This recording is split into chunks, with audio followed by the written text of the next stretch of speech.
factor that impacts housing demand and the prices on the shore is the lack of reliable high-speed internet connectivity.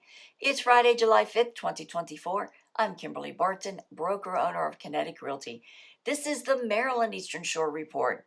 Nearly 1 in 3 homes on the shore lack access to high-speed internet.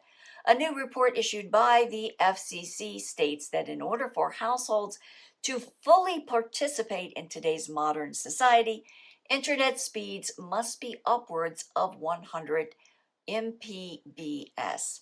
Those old dial-ups and satellite dishes you see in many rural Eastern Shore towns just don't cut it.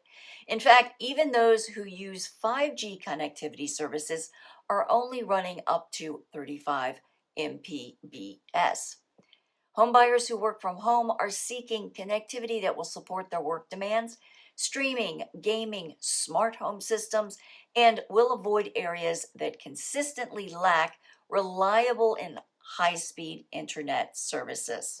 When looking to buy your home on the Eastern Shore, be mindful of this factor and the related cost to gain internet service.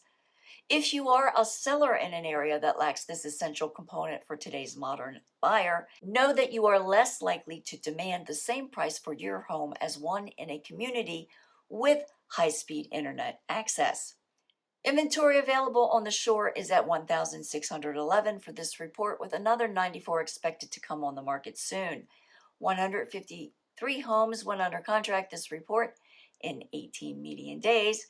115 sold this past week at 97.9% list-to-sold ratio and also in 18 median days.